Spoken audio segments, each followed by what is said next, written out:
ಮೆಮೊರಿಗೆ ಅಂತ ತೆಗೆಸ್ಕೊಂಡಿರೋ photo memory loss ಆಗಿರೋ ನಾನು ಅಲ್ಲೇ ಬಿಟ್ಟು ಬಂದೆ. ಹಾಯ್ ಎಲ್ಲ ಎಲ್ರಿಗೂ ನಮಸ್ಕಾರ, ನಾನು ನಿಮ್ಮ ಶ್ರೇಯ ನಾಗರಾಜ್. ಇವತ್ತಿನ ಪ್ರೋಗ್ರಾಮ್ ಇರೋದು ನನಗೆ ಹೆಮ್ಮಾಡಿಯಲ್ಲಿ.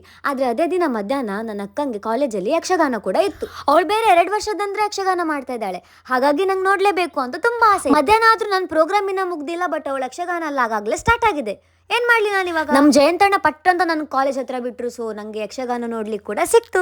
ನೆಕ್ಸ್ಟ್ ಡೇ ನಂಗೆ ಮೈಸೂರಲ್ಲಿ ಕಾಂಪಿಟೇಷನ್ ಇತ್ತು, ಸೊ ಇವತ್ತೇ ನೈಟ್ ನಾನು ಅಮ್ಮ ಮೈಸೂರಿಗೆ ಹೋಗೋ ಬಸ್ ಹತ್ತಿದ್ವಿ. ಮೈಸೂರಿಗೆ ಬೇಗನೆ ರೀಚ್ ಆಗಿದ್ವಿ, ಆದ್ರೆ ಕಾಂಪಿಟೇಷನ್ ಇರೋದು ಮಧ್ಯಾಹ್ನ. ಬೆಳಗ್ಗೆಯಿಂದ ಮಧ್ಯಾಹ್ನ ತನಕ ಏನ್ ಮಾಡೋದಪ್ಪ ಅಂತ ಆಲೋಚನೆ ಮಾಡಿದಾಗ ನಾನು ಹೆಂಗೂ ಮೈಸೂರು ಪ್ಯಾಲೇಸ್ ಒಂದ್ಸಲನೂ ನೋಡಿಲ್ಲ ಅಂತ ನನ್ನಮ್ಮ ಮೈಸೂರು ಪ್ಯಾಲೇಸ್ ಕರ್ಕೊಂಡೋದ್ರು. ಪ್ಯಾಲೇಸ್ ಒಳಗಡೆ ಎಂಟ್ರಿ ಕೊಟ್ಟ ಮೇಲೆ ಟೈಮ್ ಹೋಗಿದ್ದೆ ಗೊತ್ತಾಗ್ಲಿಲ್ಲ. ನೆನಪಿಗೆ ಅಂತ ಇಷ್ಟಪಟ್ಟು ಒಂದು ಫೋಟೋ ತೆಕ್ಕೊಂಡಿದ್ದೆ, ಬಟ್ ಆ ಫೋಟೋ ನೆನಪಿಲ್ದೆ ಅಲ್ಲೇ ಬಿಟ್ಟು ಬಂದೆ. ಅದು ಅಲ್ಲಿ ಬಿಟ್ಟು ಬಂದಿದ್ದೀನಿ ಅಂತ ನನಗೆ ಗೊತ್ತಾಗಿದ್ದೆ ನಾನು ಆಟೋ ಹತ್ತಿದ್ಮೇಲೆ. ಮೈಸೂರಲ್ಲಿರೋ ಯಾರಿಗಾದ್ರೂ ಆ ಫೋಟೋ ಸಿಕ್ಕಿದ್ರೆ ಪ್ಲೀಸ್ ನನಗೆ ತಂದ್ಕೊಡಿ. ಮೈಸೂರಲ್ಲಿ ಪ್ಯಾಲೇಸ್ ಸುತ್ತಾಡಿದ್ದು ಆಯ್ತು, ಕಾಂಪಿಟೇಷನ್ ಮುಗಿಸಿದ್ದು ಆಯ್ತು. ನೆಕ್ಸ್ಟ್ ಡೇ ಮತ್ತೆ ನಂಗೆ ಪುನಃ ಕಾಲೇಜಲ್ಲಿ ಪ್ರೋಗ್ರಾಮ್ ಇತ್ತು.